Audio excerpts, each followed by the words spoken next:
Hello, this is I Go Travel with Don Barnett. We're down in St. Joseph, Missouri, and I made a video here on the Pony Express, but this was also the final home and resting place of the American West's greatest, most vicious, widespread outlaw. His name was Jesse James. Jesse James was 34 years old when he was shot and killed by one of his own gang members for a $10,000 reward that the governor had put on James's head. Jesse James' home farm was just north of Kansas City. The Missouri River runs down through this area onto the Mississippi River at St. Louis. Now, it was the days just before the Civil War. The state of Kansas on the east side of the river tended to be favor the North, anti-slavery, supported Abraham Lincoln. In general, those who lived on the Missouri, the eastern side of the river, they tended to support the Southern Confederate Army in the Civil War. And Jesse James was from Missouri, and he was a pro-Confederate guy. Jesse James grew up in this kind of environment. He was kind. He was a family man. He was humorous, intellectual, but he was also a robber and a thief and a cold-blooded killer. You can tour the little house in St. Joseph, Missouri, where James lived in and died in, and it's right at the Stagecoach, the Pony Express Museum. James was dusting and straightening a picture on the wall when one of his gang members, Robert Ford, came up behind him and shot him. Jesse James, his wife, and 2 children were in the adjacent room. Ford and his brother were in a conspiracy to kill Jesse James. Both were charged with murder, to their surprise, and sentenced to hang. However, the governor, who had put up the money for the reward, pardoned them both. Ford's brother committed suicide within a year, and Robert Ford, the killer of Jesse James, was killed in a barroom shootout himself 10 years later. The American Civil War split the country, split the community, even split families and neighbors. And the area along the Missouri River, where not far from St. Joseph, Kansas City, that whole central area was really a hot spot of those who favored the Union and abolition of slavery, and those who favored the Confederate States of America. The other side, they were split. And Jesse James grew up in that kind of an environment.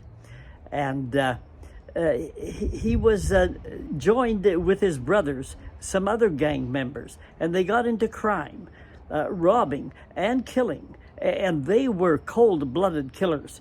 When they robbed a bank, your life might not be worth a nickel.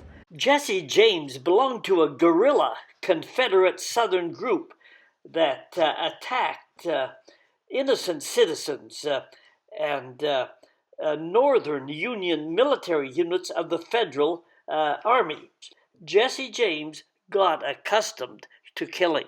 I often say that life is a habit, and Jesse James got into the wrong kind of habit. He lived in an environment that was violent, and his older brother, Frank James, influenced him to ride with the bandits in the unofficial Confederate military. We are all influenced by our environment, the people in it, and the experiences that we have. Jesse James, as a boy, saw his stepfather almost hanged by Union soldiers, and the Union soldiers whiplashed him.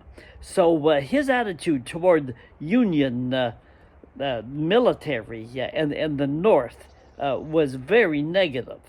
This is a photo when he was 17 years old, already riding with a band of guerrilla Confederate fighters against the North or Union Army during the American Civil War. He was involved in numerous killings, including the total massacre of about 150 Union unarmed troops who were on their way home with their young sons. All were killed by the group of unofficial pro-South Confederate guerrilla fighters, of which James was a member. James was responsible for the deaths of many more people than other famous outlaws like Billy the Kid or Butch Cassidy. Jesse James was the number one most wanted man in America at the time of his death. This is a photo of James in later years. No doubt he had leadership and organizational abilities. Frequently, he wrote articles in the newspaper to explain and justify his positions and actions and on his pro-Confederate views. The newspaper pictured him as a good guy, a sort of Robin Hood who stole from the rich and gave to the poor. They even sang of this virtuous quality. Jesse James was a lad that killed many a man. He robbed the Glendale train. He stole from the rich. He gave to the poor.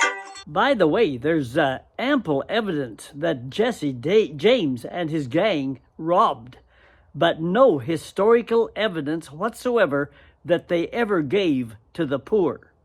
While we look at this Missouri River country, I can tell you that the biggest private detective organization in the world, the Pinkertons, were hired to stop the train robberies.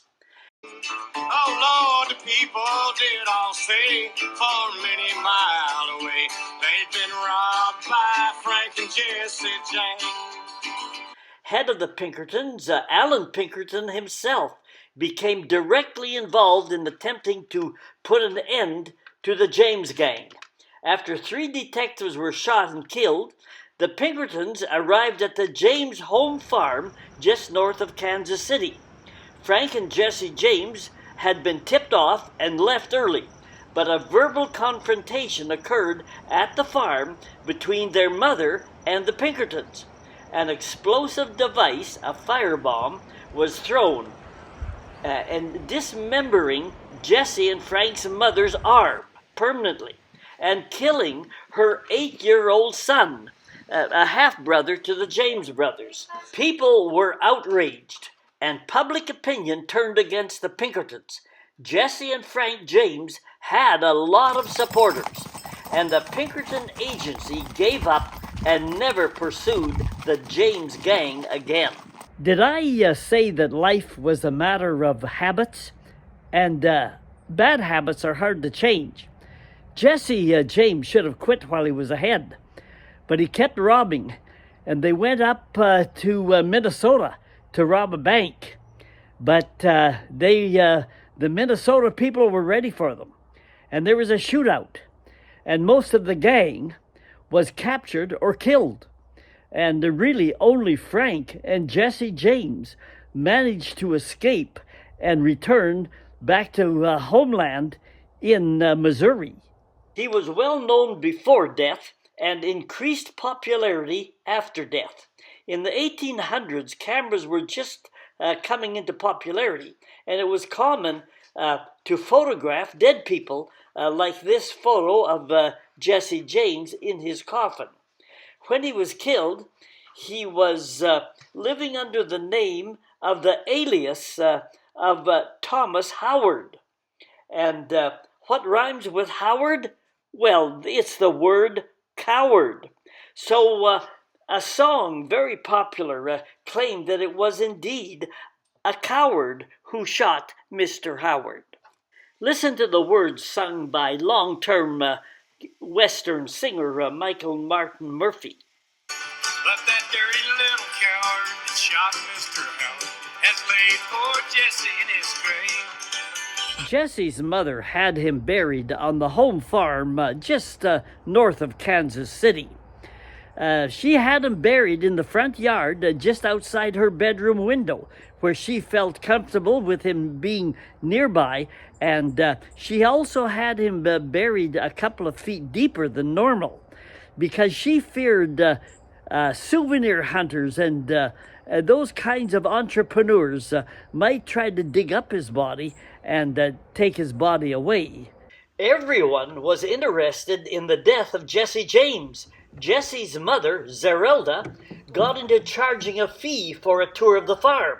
She bought old, rusty, inoperable guns, told people they were Jesse's guns, and sold them to everyone who could now claim that they owned a gun of the notorious Jesse James. People handle death in different ways.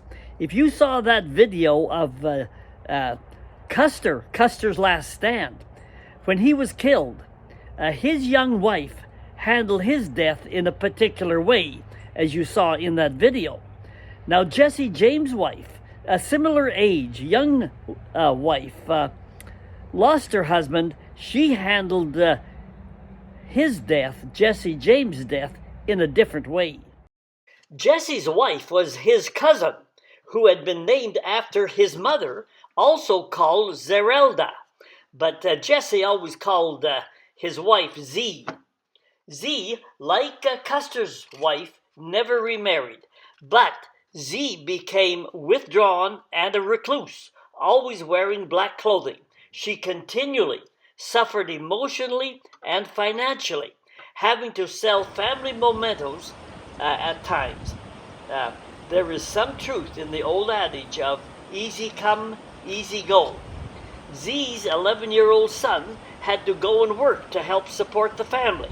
Z died before Jesse's mother, and Jesse's mother therefore had her son's body exhumed and reburied next to his wife in the cemetery she was in. On a final note, Frank James, who rode everywhere with Jesse, Frank surrendered to the governor after Jesse's death. Frank James was found not guilty of the crimes. The governor gave him amnesty, and he died a natural death in his 70s. Well, that's the story of Jesse James. What I love about travel is that you get to learn things and see things. It isn't just what you see, but it's what you learn. And we're rolling on down the road. So hit the subscribe button, and that'll tell you when we're putting more videos back on the internet. We'll see you down the trail. This is I Go Travel with Don Barnett. Adios for now. We are rolling across the country. And if you want to know when we'll be putting more videos on the internet, hit the subscribe button, and that'll let you know. To find out other videos, just like it says in the bottom there, Google at Don Barnett 5090. Hit the word playlists in the middle of the page and scroll down. Each playlist contains several travel videos.